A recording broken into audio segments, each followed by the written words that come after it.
আজকের রেজাল্ট আমি এখনই ঘোষণা করব। প্রথমে আমি ফলাফল ঘোষণা করব সদস্য পদে। বুট কত লাগে? সর্বমোট বুট 132টি। এখানে মৃত আছেন 2 জন, 3 জন প্রবাসী এবং একজন আমাদের ভোটার তালিকায় চিহ্নকৃত বহিষ্কৃত, এর জন্য উনি ভোট থেকে বিরত ছিলেন। 100% ভোট কাস্ট হয়েছে, 127টি ভোট কাস্ট হয়েছে, 127টি। আমি এবারে ফলাফল ঘোষণা করব সদস্য পদ থেকে। প্রথমে মোহাম্মদ রুবেল মিয়া আম প্রতীক 37টি ভোট পেয়েছেন, তিনি বিজয়ী হতে পারেন নাই। মোহাম্মদ জুনেদ মিয়া দেওয়ালগড়ি প্রাপ্ত ভোট হচ্ছে 25, উনিও বিজয়ী হতে পারেন নাই।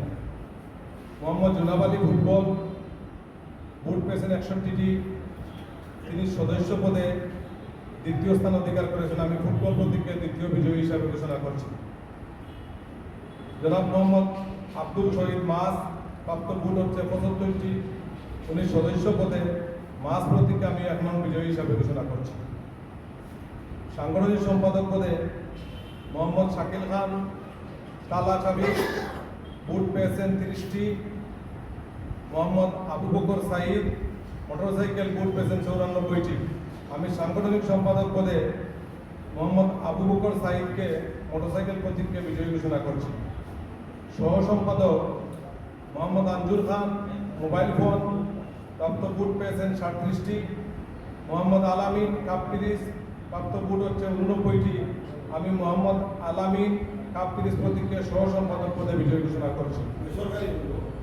বেসরকারিভাবে সম্পাদক পদে আতিকুর রহমান ডাব প্রাপ্ত ভোট হচ্ছে 58টি।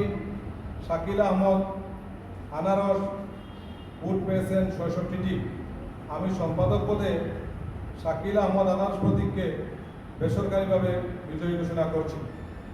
সহসভাপতি পদে মোহাম্মদ তুরাব আহমদ বাসগাড়ি ভোট পেয়েছেন 55টি।